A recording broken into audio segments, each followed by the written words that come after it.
Good evening and welcome to our daily devotional reading.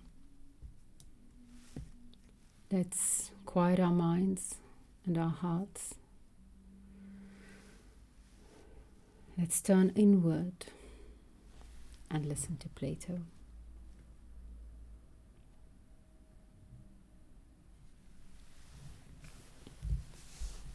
Socrates. In like manner, I want you to tell me what part of justice is piety or holiness, that I may be able to tell Meletus not to do me injustice or indict me for impiety, as I am now adequately instructed by you in the nature of piety or holiness and their opposites. Euthyphro. Piety or holiness.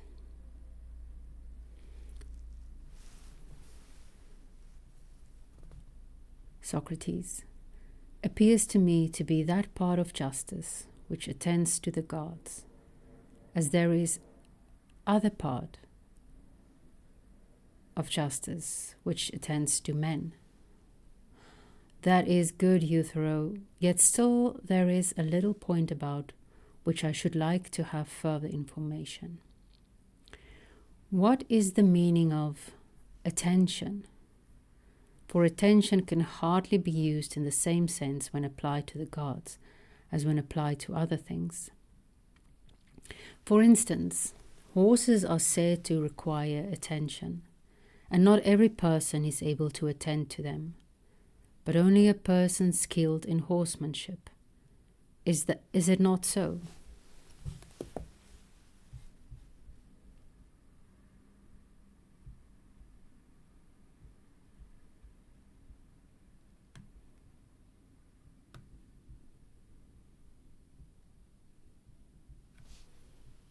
Certainly.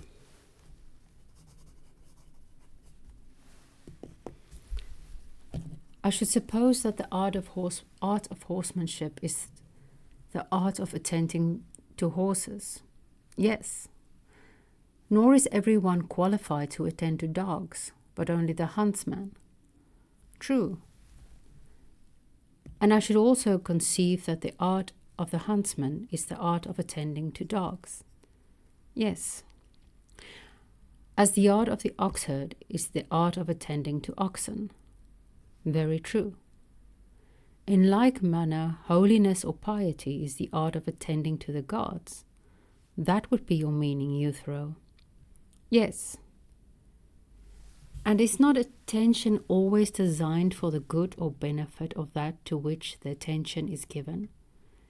As in the case of the horses, you may observe that when attended to by the horsemen, they are benefited and improved, are they not? True. As the dogs are benefited by the huntsman's art, and the oxen by the art of the oxherd, and all other things are tended or attended to for their good and not for their hurt. Certainly not for their hurt, but for their good, of course. And does piety or holiness, which has been defined to be the art of attending to the gods, benefit or improve them? Would you say that when you do a holy act, you make any of the gods better? No, that's certainly not what I meant.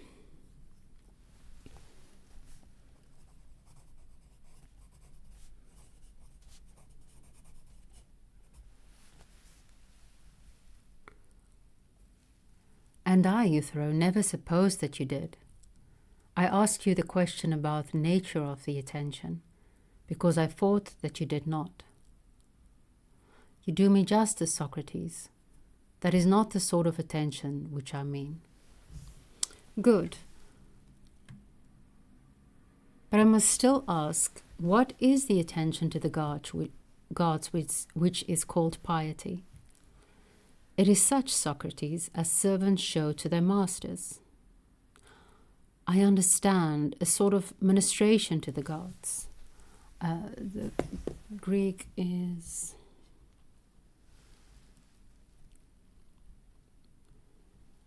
periktikos, of doing service, menial service, subordinate service. Exactly. Socrates. Medicine is also a sort of ministration or service, having in view the attainment of some object. Would you not say health? I should. Again, there is an art which ministers to the shipbuilder with a view to the attainment of some result. Yes, Socrates, with a view to the building of a ship. As there is an art which ministers to the house builder with a view to the building of a house. Yes. And now tell me, my good friend, about the art which ministers to the gods. What work does that help to accomplish? For you must surely know if, as you say, you are of all men living the one who is best instructed in religion. And I speak the truth, Socrates. Tell me then, oh tell me, what is that fair work which the gods do by the help of our ministrations? Many and fair, Socrates, are the works which they do. Why, my dear friend, and so are those of the general, but the chief of them is easily told. Would you not say that victory in war is the chief of them? Certainly.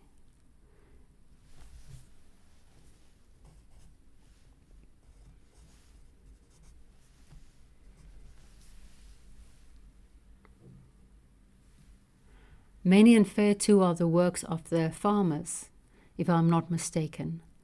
But his chief work is the production of food from the earth. Exactly.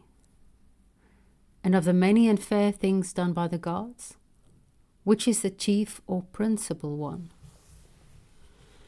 I have told you already, Socrates, that to learn all these things accurately will be very tiresome. Let me simply say that piety or holiness is learning how to please the gods in word and deed, by prayer and sacrifice. Such piety is the salvation of families and states, just as the impious, which is unpleasing to the gods, is their ruin and destruction.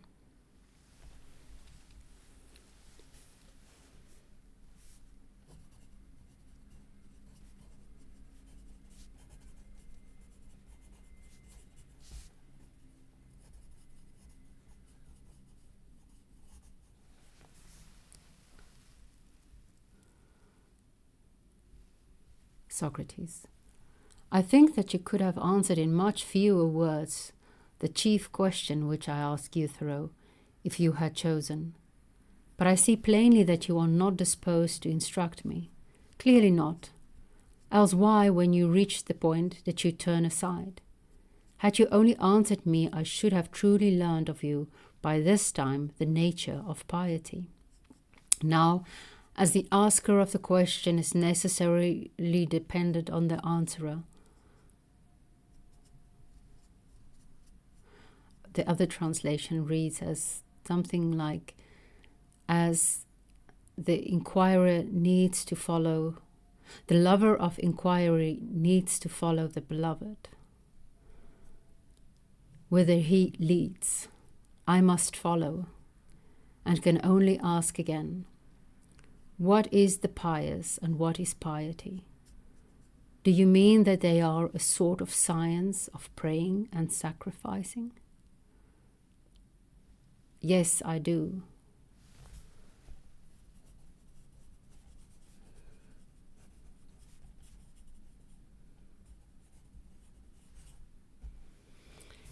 And sacrificing is giving to the gods, and prayer is asking of the gods.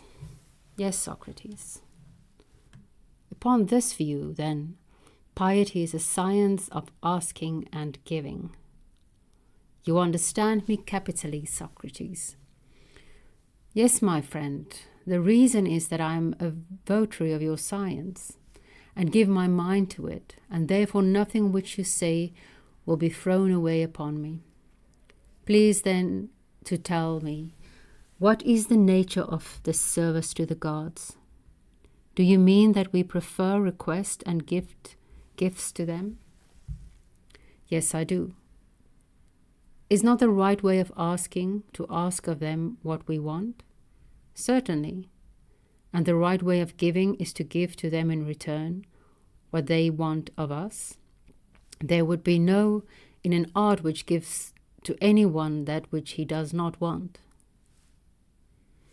Very true, Socrates.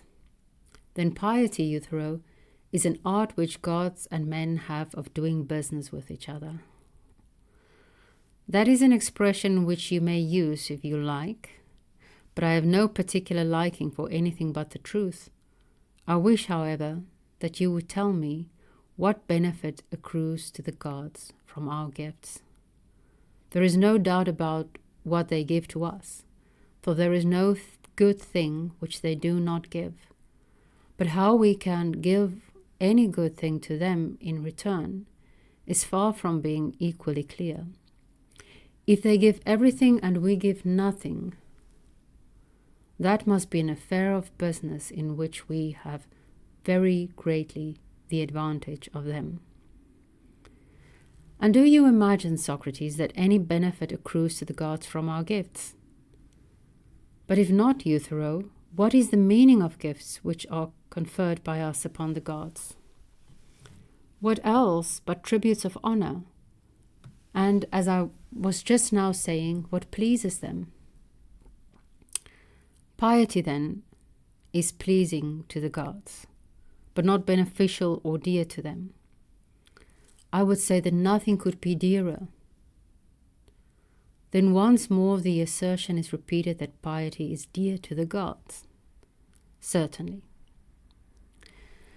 And when you say this, can you wonder at your words not standing firm but walking away? Will you accuse me of being the Daedalus who makes them walk away, but perceiving that there is another and far greater artist than Daedalus who makes them go round and round in a circle? And he is yourself. For the argument, as you will perceive, comes round to the same point. Were we not saying that the holy or pious was not the same with that which is loved of the gods? Have you forgotten? I quite remember. And are you not saying that what is loved by the gods is holy? And is not this the same as what is dear to them? Do you see? True. Then either we were wrong in former assertion, or if we were right then, we are wrong now. One of the two must be true. Then we must begin again and ask, what is piety? That is an inquiry which I shall never be weary of pursuing, as far as in me lies. And I entreat you not to scorn me, but to apply your mind to the utmost, and tell me the truth. For if any man knows, you are he, and therefore I must detain you, like Proteus, until you tell. If you had not certainly known the nature of piety and impiety, I am confident that you would never, on behalf of a serf, have charged your aged father with murder. You would not have run such a risk of doing wrong in the sight of the gods, and you would have had too much respect for the opinions of men. I am sure, therefore, that you know the nature of piety and impiety. Speak out then, my dear Euthyphro, and do not hide your knowledge. Another time, Socrates, for I am in a hurry, and must go now. Alas, my companion, and will you leave me in despair? I was hoping that you would instruct me in the nature of piety and impiety, and then I might have cleared myself of Meletus and his indictment. I would have told him that I had been enlightened by Euthyphro and had given up rash innovations and speculations, in which I indulged only through ignorance, and that now I am about to lead a better life. The end. Thus far our scripture of this evening.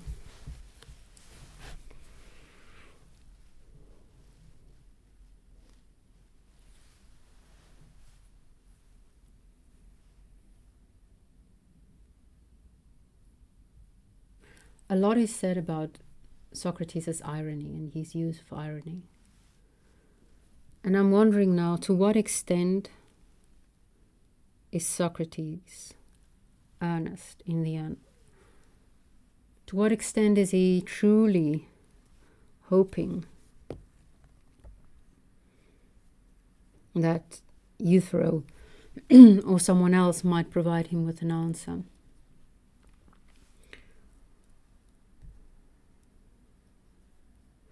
We're going to read the Apology next.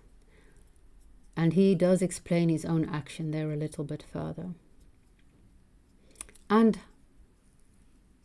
I hope I remember that we should really look at how pious Socrates' actions are when he explains why and what he did in the Apology.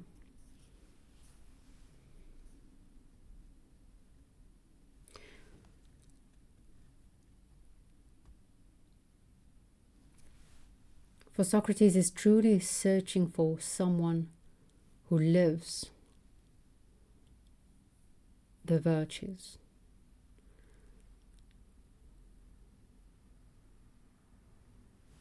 It's like Sebastian mentioned in his comment. Virtues are more clearly defined, more easily defined than lived. And yet, it seems as if Socrates might have lived the virtues, even though he struggled with defining them and communicating them. Maybe that was actually his wisdom.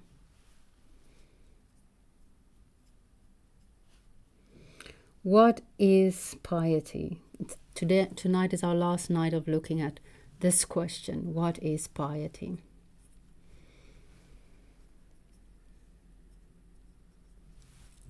I thought it was interesting, the word attention, that Euthyphro's definition that piety is paying attention to the gods, is the Greek word therapia, the word from which we get our therapy. It is, the other translation has it as care of the gods.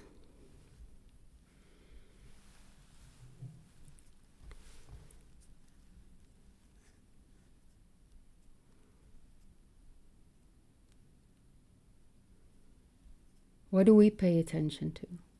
Because there's something in this attention.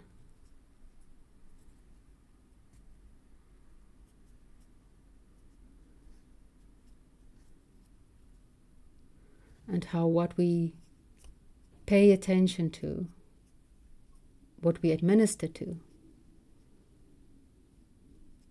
forms who we are. And the way in which we do it could very well be a pious way of acting and living and being.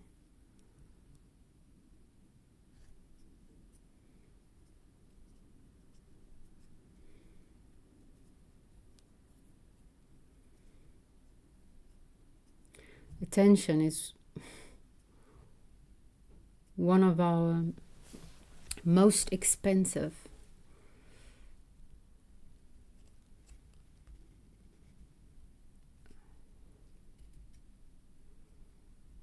resources. I struggle to find the word.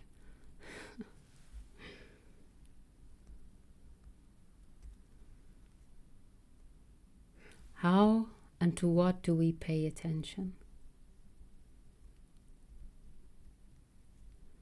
How and what do we serve?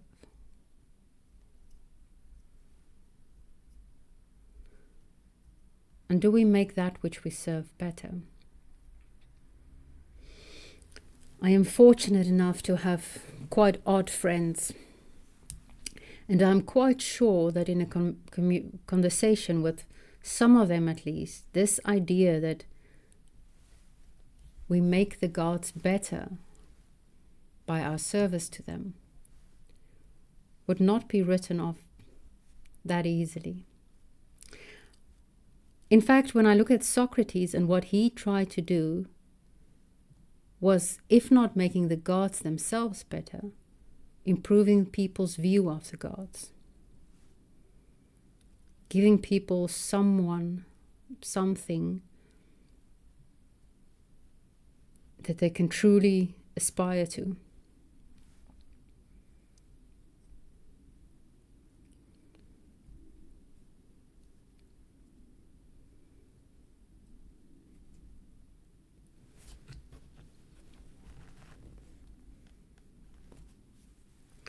The other, it seems I had a very dialectic and ideologos type of orientation in my reading tonight. I kept writing down the different proposals. The other proposal or definition that Euthyphro gave was knowing how to please the gods in deeds and words, or the signs of praying and sacrificing. Socrates reframes it. Knowing how to please the gods in deeds and words. I can see how that has been considered holiness or piety for a great part of our human history.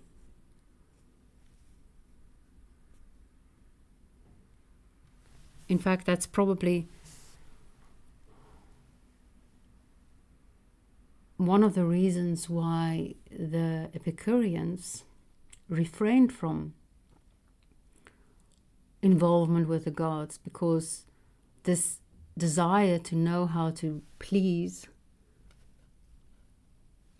and satisfy the gods in words and deeds so that they might not destroy us was one of the things they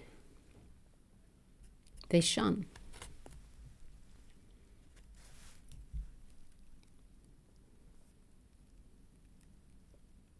Is there a way we can reframe this and look at it from a different angle so that it can still be valid and useful to us?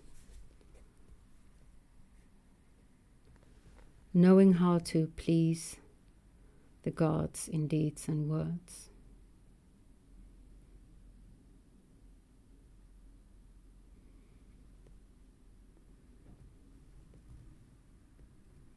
I am really sorry to drag Jordan Peterson into this. My apologies, Jordan. But his idea of the God as that which is the highest ideal comes to mind.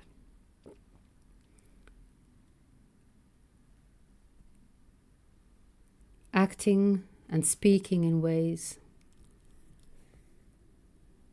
that is suitable or pleasing even to your highest ideal. Might that be a way to strive towards living a pious life? I don't know. But like Socrates, I cannot and I will not relinquish the search for understanding what piety is.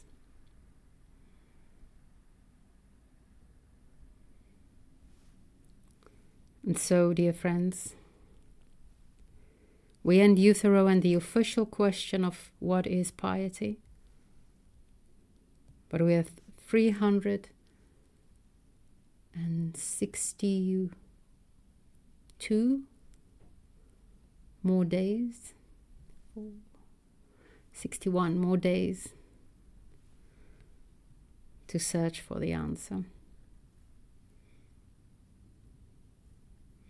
May all that time, and until we meet each other again, may the spirit of Sophia be with you.